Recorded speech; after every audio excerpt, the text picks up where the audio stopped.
जय भवानी शक्ति पूजा तंत्र रहस्य पे आपका हार्दिक स्वागत है। सभी साधक साधिकाओं को जय माता दी।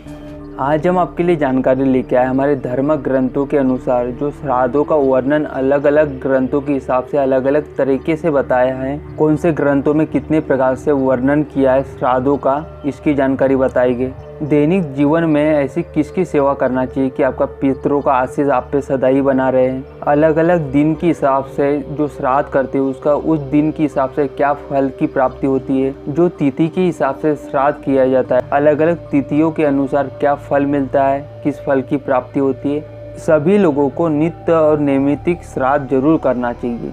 नित्य नैमित्तिक श्राद्ध करने से आपको क्या फल की प्राप्ति होती है, क्या फायदा होता है। काक बलि, श्वान बलि और पिपिया बलि क्या होती है, इसकी पूरी जानकारी आपको इस वीडियो में प्राप्त होगी।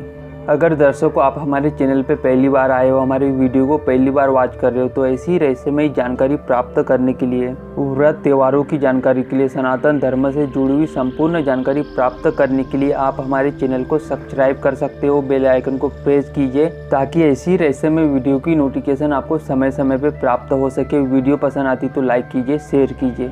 श्राद्ध किसे कहते हैं? जो श्रद्धा से जो कर्म किया जाए आपके पितरों के प्रति, उसे ही श्राद्ध कहा जाता है। जैसे हमारे पितरों के लिए समय समय पे आप तर्पण यज्ञ करते हैं, पितरों की शांति के लिए अलग अलग तीर्थ स्थान जाके पिंड दान करते हैं, किसी मंत्र का जप करते हैं, अलग अलग तरीके से बहुत सी चीजें करते हैं। अपने पितरों के लिए क्या कर सकते हो कि उनका आशीष आप पे बना रहे। अगर देवी देवताओं के बाद जो पूजनीय है वो है आप सबके पितर, हम सबके पितर। देवी देवताओं के साथ आपके पितरों का भी आशीष आप पे होना चाहिए, तभी आप किसी भी क्षेत्र में सफलता पाते हो। यानी कि पितरों का भी आशीष आप पे होना ही चाहिए। सबसे पहले हम जान लेते हैं कि कौन से ग्रंथों में कितने प्रकार से श्राद्धों का वर्णन किया है। मत्स्य पुराण के अनुसार 3 प्रकार के श्राद्धों का वर्णन प्राप्त होता है। इसे इस प्रकार से समझ सकते हो: नित्य, नैमित्तिक और काम्य। इन्हीं 3 नामों से इस श्राद्ध को जाना जाता है। और एम स्मृति में 5 प्रकार के श्राद्धों का वर्णन मिलता है: नित्य, नैमित्तिक, काम्य, वृद्धि और पार्वन। इन 5 नामों से श्राद्ध को जाना जाता है। लेकिन विश्वामित्र स्मृति में और भविष्य पुराण और निर्णय सिंधु में 12 प्रकार से श्राद्धों का वर्णन मिलता है। आप सभी लोग जान ही चुके होंगे कि अलग अलग ग्रंथों में अलग अलग तरीके से श्राद्धों का वर्णन बताया है। श्राद्ध साल में एक बार नहीं, 365 दिन कर सकते हो। किस तरह कर सकते हो? जिस प्रकार से आपके दैनिक दिनचर्या का जो कार्य होता है, जो आपके काम होते हैं, उन्हीं दिनचर्या में इसको शामिल कर सकते हो। जैसे शामिल कैसे कर सकते हो? जल और अन्न का प्रबंध करके। जैसे इसे नित्य कर सकते हो, यानी कि प्रतिदिन कर सकते हो। दैनिक जीवन में जरूर शामिल करना चाहिए। जिस प्रकार से देवताओं को हव्य सामग्री, उसी प्रकार से पितरों को कव्य नित्य प्रदान करने से आयुष्य में वृद्धि होती है, कुल की उन्नति होती है, समाज में आपका मान सम्मान बढ़ता है, हर प्रकार की सुख सुविधा आपके घर में उपलब्ध होती है, संतान की प्राप्ति होती है, आपका वंश आगे ही बढ़ते जाता है। अगर पितृ दोष है तो उसकी पूर्णतः समाप्ति हो जाती है, पितृ दोष नहीं लगता है, बहुत से लाभ मिलते हैं, अनगिनत लाभ की प्राप्ति होती है, हर प्रकार के क्षेत्रों में सफलता प्राप्त होती है, आपका जीवन सुखमय और शांति से व्यापन करते हो। ये सारी बातें तभी लागू होती है जब आप लोग नित्य और नैमित्तिक श्राद्ध कर्म करते हो। अब जान लेते हैं नित्य और नैमित्तिक श्राद्ध कैसे कर सकते हो, जिसे हर कोई कर सकता है। जो आप लोग आपके पितरों के लिए काक बलि, श्वान बलि, पिपीलिया बलि ना कर पाओ। काक बलि इसे कहते हैं कि कौवे को कुछ खिलाना।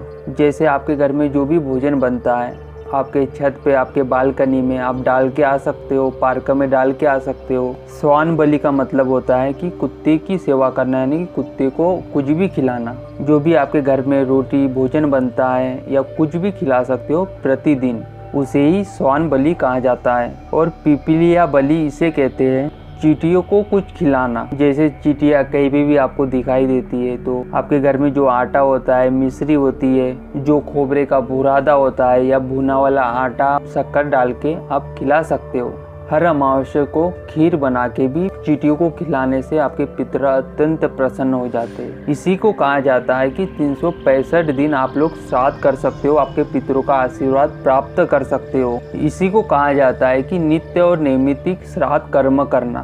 तो बहुत ही आसान है, कई घरों में इस कर्म को प्रतिदिन किया जाता है। वैसे ही आप सभी लोगों को भी प्रतिदिन करना चाहिए, ना ही इसमें कोई विधि विधान की जरूरत पड़ती है। सिर्फ 2 मिनट का समय लगता है। आपके घर में जो भोजन बनता है उसी हिस्से में से निकाल के कुत्ते को, कौवे को और चींटियों को आपको देना है, जिसे हर कोई व्यक्ति कर सकता है, जिससे आपके पितर भी तृप्त रहेंगे सदा के लिए और आप पे सदा के लिए प्रसन्न रहेंगे। अब जान लेते हैं जो दिन के हिसाब से जो श्राद्ध किया जाता है उससे क्या फल की प्राप्ति होती है। यानी कि जो सप्ताह के 7 दिन होते हैं, अलग अलग दिन के हिसाब से अलग अलग फल की प्राप्ति होती है। जो लोग भी सोमवार को श्राद्ध कर्म श्राद्ध करते हैं उन्हें सौभाग्य की प्राप्ति होती है, उनका भाग्य उदय होने लगता है। अगर मंगलवार के दिन श्राद्ध कर्म श्राद्ध करते हो तो शत्रुओं पे विजय प्राप्त कर लेते हो। कितना भी बलशाली शत्रु क्यों ना हो, वो आपके सामने झुक जाता है, उस पर विजय प्राप्त कर सकते हो। बुधवार के दिन श्राद्ध कर्म करने से कामनाओं की सिद्धि होती है, यानी कि आपकी मनोकामना पूर्ण होती है। गुरुवार के दिन श्राद्ध कर्म करने से बुद्धि का विकास होता है। शुक्रवार के दिन श्राद्ध कर्म करने से धन की प्राप्ति होती है, धन धान्य की प्राप्ति होती है। शनिवार के दिन श्राद्ध का कर्म करने से आयुष्य में वृद्धि होती है, यानी कि आपकी आयु बढ़ती है। रविवार के दिन श्राद्ध का कर्म करने से आरोग्य की प्राप्ति होती है, यानी कि आपका जो शरीर है वो निरोगी काया रहता है। ऐसी कोई बीमारी उत्पन्न नहीं होती आपके शरीर के अंदर जो लंबे समय तक चलती रहे। आप लोग स्वस्थ रहते हो और निरोगी काया रहती है आपकी जो काया है। इसी प्रकार से जो अलग अलग सप्ताह की जो 7 दिन होते हैं उन दिनों के हिसाब से अलग अलग दिन के हिसाब से अलग अलग फल की प्राप्ति होती है। अब आप लोगों को बताते हैं जो तिथि के अनुसार जो श्राद्ध किया जाता है, श्राद्ध का कर्म किया जाता है आपके पितरों के निमित्त, तिथियों के अनुसार क्या अलग अलग फल की प्राप्ति होती है। कृष्ण पक्ष की प्रतिपदा तिथि को श्राद्ध करने से उत्तम संतान की प्राप्ति होती है। द्वितीया तिथि के दिन श्राद्ध करने से तेजस्वी कन्या की प्राप्ति होती है। तृतीया और त्रयोदशी के दिन श्राद्ध करने से मान सम्मान की प्राप्ति होती है, आपका जगत में मान सम्मान बढ़ता है। चतुर्थी तिथि और नवमी तिथि और 10वीं तिथि के दिन श्राद्ध करने से पशु सुख की प्राप्ति होती है, यानी कि पशुओं में वृद्धि होती है। पंचमी के दिन श्राद्ध कर्म करने से सुंदर और गुणी संतान की प्राप्ति होती है। छठवीं तिथि के दिन श्राद्ध करने से तेजस्वी संतान और कार्यों में सफलता की प्राप्ति होती है। एकादशी के दिन श्राद्ध करने से आपके बच्चों से आपको सुख की प्राप्ति होती है। सप्तमी तिथि के दिन श्राद्ध कर्म करने से भूमि सुख की प्राप्ति होती है, यानी कि आपको प्रॉपर्टी का सुख मिलता है। अष्टमी तिथि के दिन श्राद्ध कर्म करने से कारोबार में आपको लाभ की प्राप्ति होती है, आपके बिजनेस व्यापार में आपको लाभ की प्राप्ति होती है। द्वादशी के दिन श्राद्ध कर्म करने से सोने चांदी की प्राप्ति होती है। चतुर्दशी के दिन श्राद्ध कर्म करने से युद्ध में मारे गए या शस्त्र से चोट लग के मृत व्यक्ति को उन्हें गति मिलती है। अमावस्या तिथि के दिन या शुक्ल पक्ष के पूर्णिमा के दिन श्राद्ध कर्म करने से सभी प्रकार की इच्छा मनोकामना की पूर्ति होती है, यानी कि पूर्ण होती है आपकी हर एक इच्छा मनोकामना। हमने आपको बताया हमारे धर्म ग्रंथों के अनुसार जो अलग अलग प्रकार के जो ग्रंथ है उसमें श्राद्धों का अलग अलग प्रकार से वर्णन बताया है, उसकी जानकारी बताई। जैसा कि हमने आप लोगों को बताया कि कौन से तिथि को श्राद्ध करने से कौन से फल की प्राप्ति होती है, कौन से दिन श्राद्ध करने से किस लाभ की प्राप्ति होती है। इसका ये मतलब नहीं है कि आपके पूर्वजों का श्राद्ध आप आपके हिसाब से करो। आपकी इच्छा मनोकामना पूर्ण करने के लिए उस हिसाब से आपके हिसाब से श्राद्ध नहीं करना है आपको। तो श्राद्ध कब करना चाहिए, जैसा कि आपके जो बुजुर्ग है, जो प्रियजन है इस दुनिया में अब वो लोग नहीं है, उस दिन क्या तिथि थी उसी तिथि को इन 16 दिनों में गिना जाता है और उसी तिथि के हिसाब से श्राद्ध कर्म किया जाता है आपके प्रियजनों का, आपके पितरों का। इसलिए 16 दिन के जो श्राद्ध आते हैं, जो भी तिथि होती है वो सम्मिलित होती है। 16 तिथियाँ होती है वो पूरी सम्मिलित होती है। तो आपके जो भी प्रियजन अब इस दुनिया में नहीं रहे हो इस 16 दिनों के श्राद्ध पक्ष में उसी तिथि को आपको श्राद्ध उनका करना चाहिए। जिन लोगों को अपने प्रियजनों की, आपके पितरों की, उनकी तिथि याद ना हो, तो ऐसे सभी लोग पितृ पक्ष की अंतिम तिथि आती है, सर्व पितृ अमावस्या कहा जाता है, उस दिन सभी लोग कर सकते हैं जिनको तिथि याद ना हो। जिन लोगों को तिथि का याद हो उसी तिथि को आपको करना चाहिए। आपके लाभ को देखते हुए, आपकी इच्छा मनोकामना को पूर्ण करने के लिए आप अपने बुजुर्गों का, आपके पूर्वजों का श्राद्ध आपके हिसाब से नहीं कर सकते।